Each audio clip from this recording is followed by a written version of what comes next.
ചില സ്ത്രീകൾക്ക് അവരുടെ സ്തനം അല്ലെങ്കിൽ ബ്രസ്റ്റിൻ്റെ സൈസ് കാരണം ബുദ്ധിമുട്ടുകൾ അനുഭവപ്പെടാറുണ്ട്. അപ്പോൾ ഇത് എങ്ങനത്തെ ബുദ്ധിമുട്ടുകളാവാം? അപ്പോൾ ഒന്നെന്ന് പറഞ്ഞാൽ ഇത് കാരണം അഭംഗി ഉണ്ടാവും. അപ്പോൾ സൈസ് ഒരുപാട് വലുതായത് കാരണം ചിലപ്പോൾ അവർക്ക് അപ്രോപ്രിയേറ്റ് ആയിട്ടുള്ള ക്ലോത്തിങ് കിട്ടാൻ ചിലപ്പോൾ ബുദ്ധിമുട്ടുണ്ടായിരിക്കും. ചിലപ്പോൾ ആൾക്കാർ അതിലോട്ട് ഒരുപാട് ബ്രസ്റ്റിലോട്ട് ഒരുപാട് അറ്റൻഷൻ കൊടുക്കുന്നെന്നുള്ള തോന്നലുണ്ടാവാം. അങ്ങനെയൊക്കെ. രണ്ടാമത്തെ ഉള്ള പ്രോബ്ലംസ് എന്ന് പറഞ്ഞാൽ ഇത് കാരണം ഇതിൻ്റെ ഫങ്ഷണൽ ആയിട്ടുള്ള പ്രോബ്ലംസ് വരാറുണ്ട്. ഇതിൻ്റെ വെയിറ്റ് കാരണം ചിലപ്പോൾ തോളിൽ വേദന എടുക്കും, കഴുത്തിൽ വേദന എടുക്കും. ചിലപ്പോൾ ഇത് റിലേറ്റഡ് ആയിട്ട് ചിലപ്പോൾ കുറേ സ്കിൻ ചേഞ്ചസ് ഒക്കെ കാണപ്പെടാറുണ്ട്.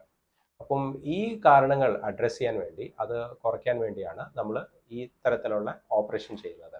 ബ്രസ്റ്റ് റിഡക്ഷൻ സർജറി അല്ലെങ്കിൽ റിഡക്ഷൻ മാമോപ്ലാസ്റ്റി ചെയ്യുന്നത്. ഓപ്പറേഷൻ ഇല്ലാതെ ഈ കണ്ടീഷനെ ട്രീറ്റ് ചെയ്യുന്നത് ബുദ്ധിമുട്ടാണ്, നമുക്ക് ചെയ്യാൻ പറ്റില്ല. അതുകൊണ്ടാണ് നമ്മൾ ഓപ്പറേഷൻ ചെയ്യുന്നത്. അപ്പോൾ ഓപ്പറേഷൻ എങ്ങനെയാണ് ചെയ്യുന്നത്? ഈ കണ്ടീഷൻ നമ്മൾ യൂഷ്വലി നമ്മൾ പൂർണ്ണമായിട്ട് മയക്കിയിട്ട് അല്ലെങ്കിൽ ജനറൽ അനസ്തീസിയയിലാണ് ചെയ്യുന്നത്. സർജറി ചെയ്യുമ്പോൾ നമ്മുടെ മുറിവുകളുടെ പാട് ഒരുപാട് അധികം കാണാറില്ല. മുറിവിൻ്റെ പാട് യൂഷ്വലി നിപ്പിൾ ഏരിയയോട് ചുറ്റി പിന്നെ അത് താഴോട്ട് പോകാറുണ്ട്. അപ്പോൾ കുറേയൊക്കെ സ്കാർ ഹിഡൻ ആയിരിക്കും. അപ്പോൾ സർജറി ചെയ്തതിന് ശേഷം നീണ്ട കാലത്ത് ആശുപത്രിയിൽ കിടക്കേണ്ട ആവശ്യമില്ല. ഒരു ദിവസം കിടന്നിട്ട് യൂഷ്വലി അടുത്ത ദിവസം പോകാൻ പറ്റും. അതിനുശേഷം കുറച്ച് ദിവസം ഡ്രസ്സിങ്ങും പ്രഷർ ഗാർമെൻറ്റും മാത്രം യൂസ് ചെയ്യേണ്ട ആവശ്യമുള്ളൂ. തുടക്കത്തിൽ നമ്മളുടെ ആക്ടിവിറ്റീസ് നമ്മളൊന്ന് കുറയ്ക്കണം. നമ്മൾ ഡെസ്ക് ജോബ് അല്ലെങ്കിൽ കോളേജിലോ അല്ലെങ്കിൽ നമ്മൾ ഓഫീസിൽ പോകുന്ന ആൾക്കാരാണെങ്കിൽ ഒരു 10 to 14 days ആകുമ്പോൾ നമുക്ക് റീസ്റ്റാർട്ട് ചെയ്യാൻ പറ്റും. പിന്നീട് കുറച്ചും കൂടെ കഴിഞ്ഞിട്ട് ഒരു മാസമൊക്കെ കഴിയുമ്പോൾ നമുക്ക് റെസ്ട്രിക്ഷൻസ് ഒന്നുമില്ല, നമ്മൾ എക്സസൈസൊക്കെ നമുക്ക് റീസ്റ്റാർട്ട് ചെയ്യാൻ പറ്റും.